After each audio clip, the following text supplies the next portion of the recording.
Hey everybody, it's Lynn from A Bit of Birdsong. I'm back with this project that I was working on earlier in the week. I tried to clean the desk up a little bit for everybody. Anyway, I wanted to show you where I finished coloring on the back of this, kind of like a, what do you call it, a masterboard or something? I don't know, it's really a collage, I guess. I had purchased these metallic paints just for this project. I needed new paints anyway. These are Deco Art Dazzling Metallics. I got these at Joann's and just scribbled on the page and then filled in the different bubbles with colors so that they didn't touch. And then on this side, we had pictures that I had cut out from a collage sheet and just glued them down. I started to make them positioned perfectly so that every page in the little book I'm going to make would have a perfectly centered picture or just a picture. But then I thought it would be fun to just kind of put them down at random. And when I used to work in the paper department at the Scrap Exchange, one of our customers told me that one of her favorite things to do was buy a sheet of paper that she really loved, the image or design, and then randomly cut looking at the other side of it so that she wasn't aware of what she was cutting. And she said it was always fun to see what she ended up with from the other side. I hope that makes sense, like punching out shapes or making pages or whatever. So I thought I might do something similar with this. Let me show you kind of my thoughts of how I'm going to make this book. This is a book I made sitting on the couch the other night, and of course here's the lovely Evelyn Nesbitt again. She's here too. I just thought she would be really pretty on the front because I had this piece of scrapbook paper with the oval shaped frame and just seemed like a good fit. I promise I'm not obsessed with her, although she is lovely and she does make a beautiful journal cover. All of these pages were put in with a stapler, and I think we're going to do that with the current project, and I'm going to show you how I did that so I didn't have to have my sewing machine or anything like that except for the cover. We could probably get away with not even using it on the cover, and you know what, I don't know, maybe we'll do that. Then again, I want this to be done in one sitting. But this was made from just a piece of messy paper from the art desk. It was actually a large envelope and I had painted on top of it. It was kind of like a drop cloth for what I was doing on the art desk. So it ended up with all of these pretty patterns. And I just cut a piece the size that I wanted and folded it over this way and then folded the flaps in this way, which is where this is coming from. I covered that with something. It's not really totally covered there. Then as heavy as it was, not too heavy, but heavy enough, I took it to the sewing machine and just sewed around this rectangle that I ended up with. And then using my long stapler, the pages were stapled in and I decorated sitting on the couch. So this happened all in one evening. This journal is for sale. If anyone is interested in this one, it is $30 and that includes shipping. So let's look at this. I'm gonna surprise myself. I think what I'm gonna do is cut this way so that we get, you know, I think this is 12 inches tall. Actually, let's double check it. Yeah, it's 12. I think this is 12 by 18. So I'm gonna cut this way and then do 3 cuts the other way. So we're going to end up with 6 pages to staple into a cover. So let me do this and I will be right back. Okay, look at this. It's so cool. I cut using my large paper cutter looking at this side of things because I didn't want to feel tempted to try to save anything. It was a little bit scary when I felt the paper cutter going through layers on the other side. But look how random these are. And now that I'm looking at these, I'm wondering, am I going to be able to fold them? We're going to fold them yet again. So this is going to be kind of a tall, skinny book, which I like. I think that's going to be really fun. So, oh, that's going to be a pretty page. I can't believe we didn't cut through that. Look, we didn't cut through much of anything. Oh, and we ended up still seeing the ladies' faces who were all sitting in the hammock. So I'm really pleased with that. I was afraid it was going to cut right through the middle, but I was going to do it no matter what. And maybe I did sort of place the images so that, I don't know if I subconsciously placed them so that we wouldn't cut through too much. I don't think so. Anyway, so what we're gonna do next, and I don't know if I'm even gonna try to score these. Let's just fold these somewhat in half. That one's not quite perfect, but that's okay. It doesn't have to be perfect. And I'm wondering if I wanna alternate. No, we'll keep it this way. We'll fold it so the complete image is inside. So these are going to be our 4 pages. Oh, look at that. I need to put some glue under that. It's like a little, it's shaped like a pennant. And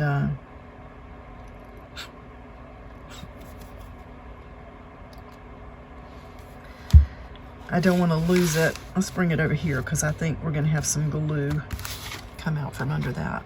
So now we have that one, and oh, I'm going to end up with, how many pages? Did I say 4? That was not right. 1, 2, 3, 4.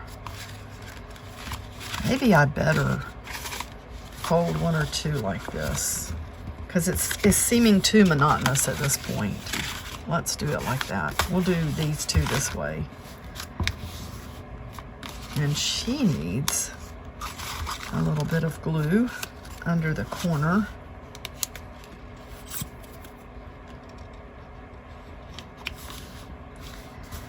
Okay, so we have 2, 3, we have 6 pages. I like that. 1, 2. Yeah, that's gonna be fun. So the next thing I need to do is make a cover that's gonna go around this and be a good size. Let me grab a piece of cardboard. Okay, here again is another one of these pieces that it doesn't have a layer over it. You know, a lot of cardboard, it's flat on each side, but with these are really pliable. It's used in packaging, like maybe layers between stuff that's already in a box.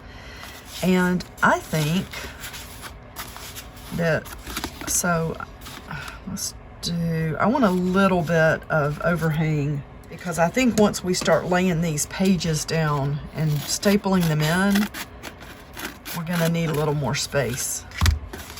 So I'm just cutting this to a size that seems about right to go around these pages.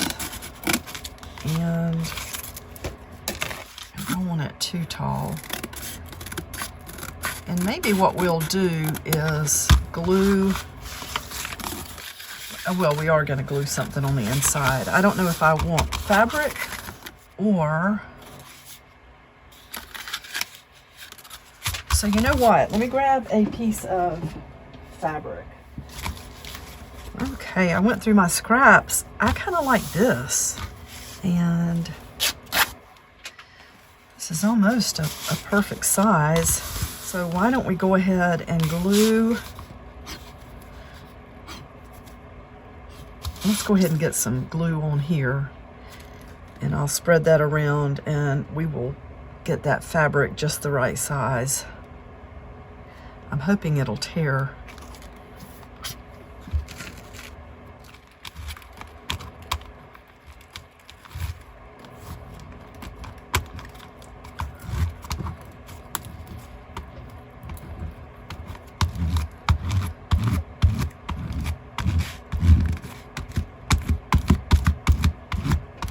We'll need some more close to the edges here.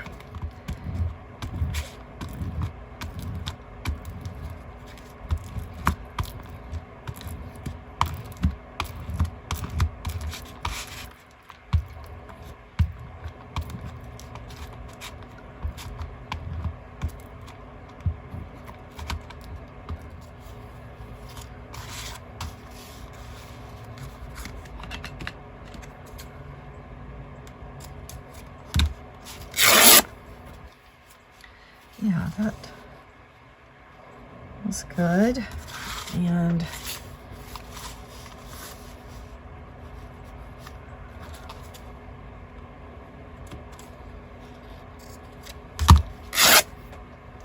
I know you're amazed at the precision and measuring. Not really. But it does not have to be perfect. And I think I need to pull it down this way a little bit.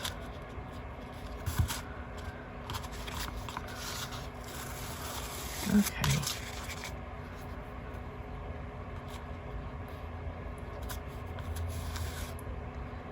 I like tacky glue, I really do. I've never had a problem using it with fabric as long as I, you know, did an adequate job of spreading the glue out so it doesn't get lumpy anywhere. Okay, and I wonder if we can do that. It's okay if it's messy.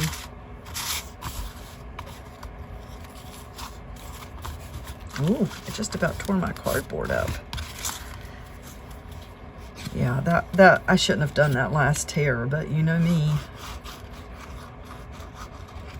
It might make it all even more interesting in the end.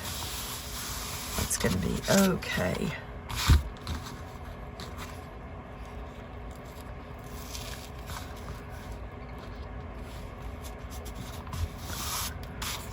So that will be the cover. And we can definitely add images to the outside. I mean, we will add an image to the outside for sure. So is it gonna hold our little pages? It definitely is.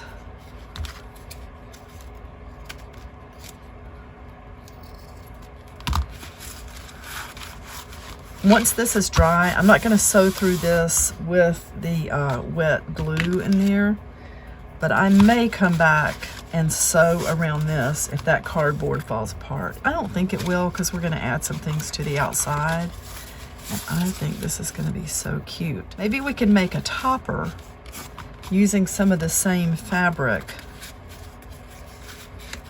I think that would be really pretty. So why don't we do that?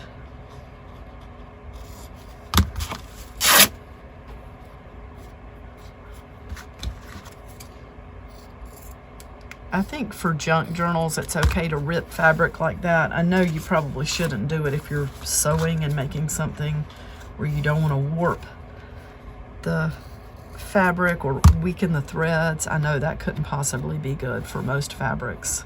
Some fabrics you can't even tear like that. So if we put that on the front and make a few little embellishments to go with that, that would be pretty. And we're going to have our stamp on the back.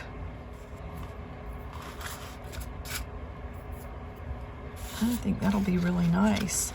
Now I need to go get my long stapler. So I think what I'm going to do is stop. And actually I need to think about this topper because we're going to be gluing something on the spine. We're going to have to cover the staples. You'll see what I'm talking about. So let me go get my long stapler and I will be back. I'm going to stop this video. And this little journal is so sweet. It's so solid, and I love this fabric on the outside. I glued that on to cover the staples, and it made these really fun ridges in here. So again, this one is $30. That's US only. Actually, maybe I'll just put it in my Ko-fi shop. And I have all these cute earrings I made. Let me show you. Some of these are already in the Ko-fi shop. These are so adorable. They are made from scraps of paper, and it's several layers with sturdy paper in the center, so they're definitely sturdy enough for earrings. They're just on these little metal hoops, and they have all kinds of little art effects on there. whether it's glitter or stars. These have some numbers from some library cards, and it's so tiny, but I've stamped Paris on her shoulder. It's like a little tattoo.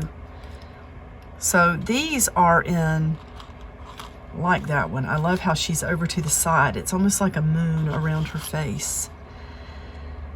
So these are just fun, artsy earrings. And again, these are already in the Ko-fi shop. And I'm gonna go ahead and put this in here, and I'm gonna be back with the stapler. I don't like to make videos too long anyway, especially since I've had so much trouble over the last few months uploading. But I think part of it was my settings, part of it's been the internet. So let's tie this little journal back up, and I will be back soon with the next video. Okay, bye for now.